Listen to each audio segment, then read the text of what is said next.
اللهم صل وسلم وبارك عليك يا حبيبي يا رسول الله. النهارده هنعمل فيديو كده جميل. هنجيب كبده. وهنعملها بالبصل والفلفل. وطبعا هنعملها في تركية يعني معينه كده هنعملها فيها هتخلي طعمها يفرق عن اي كبده كلتيها قبل كده، وطعمها تحفه جدا جدا وجميل. طبعا بنجيب الكبده البقري، سواء كبده متلجه اللي المتوفر، فهتجيبيها وتقطعيها سواء مكعبات او شرايح، وهتغسليها غسله كويسه بالليمون، وهنصفيها من الميه اللي فيها زي ما انتوا شايفين كده، مفيهاش اي ميه خالص. وطبعا نزلت بمعلقتين زيت، ولازم يكون الزيت سخن جدا عشان تنزل تاخد صدمه. ما تلحقش تنزل الميه بتاعتها زي ما انتوا شايفين كده اهو. هي تنزل برضو حبه صوص. حبه الصوص اللي هينزلوا دول هم اللي هيسووا الكبده بتاعتنا. ممكن تعمليها برضو بكبد وقوانص وبالكبده دي، بس طبعا بالكبده دي هي اساس الوصفه بتاعتها، اللي هي الكبده البقري. طبعا مجهزه بقى زي ما انتم شايفين بصل جوليان مقطعاه، او عايزه تقطعيه مكعبات او تفرميه لاولادك ما بيحبوش مش مشكله، بس هو البصل الجوليان هيديها طعم جميل جدا. معاه طبعا فلفل اخضر، ومعانا فلفل حامي زي ما انتم شايفين. طبعا خدت معايا الصدمه وغلت شويه. ونزلت طبعا بالبصل بتاعنا اللي هو المقطع جوليان، بفضل البصل الاحمر. البصل الاحمر بيديها برضو طعم جميل جدا جدا. لما تعملي الوصفه تعمليها مظبوط. بلاش نعمل مثلا نقلل فيها حاجه او نعمل فيها حاجه، لا، هي تتعمل بالبصل الاحمر بتبقى تحفه جدا جدا. ما عندكيش بصل احمر عادي، بصل ابيض، بس البصل الاحمر افضل. زي ما انتوا شايفين كده بقلب طبعا البصل بتاعي. دبل معايا زي ما انتوا شايفين. هنزل بقى نعمل بقى التركيه اللي قلت لكم عليها.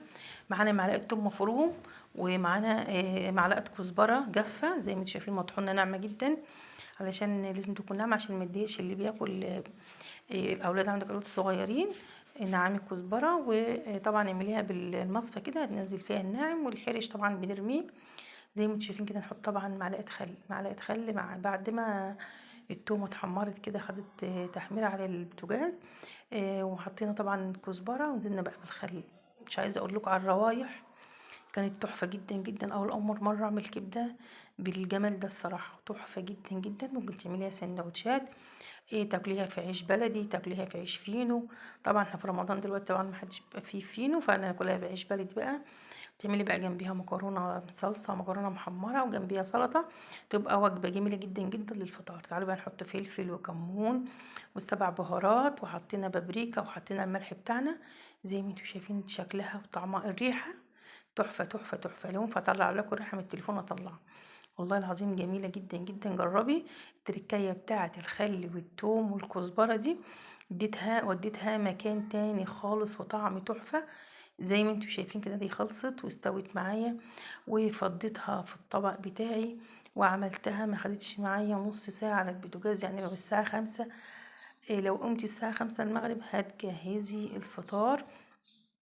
طبق كبدة، وجبة كاملة متكاملة، يعني فيها بروتين وفيها الخضار، وحطينا حبة توابل كده، ظبطت الدنيا. وسلام بقى قرنين فلفل حامي زي ما انا عاملاها كده، كانت مولعة وكانت تحفة تحفة، وطعمها كان جميل. يلا جربي الوصفة وقولي لي ايه رأيك في الوصفة الجميلة دي. وصفة سهلة وبسيطة، وممكن تستبدليها بكبد وقوانص. واشوفكم في حفظ الله ورعايته. السلام عليكم ورحمة الله وبركاته، وكل سنة وانتم طيبين، وفي رمضان وفي وصفات رمضان مستمرين. واشوفكم في حفظ الله ورعايته.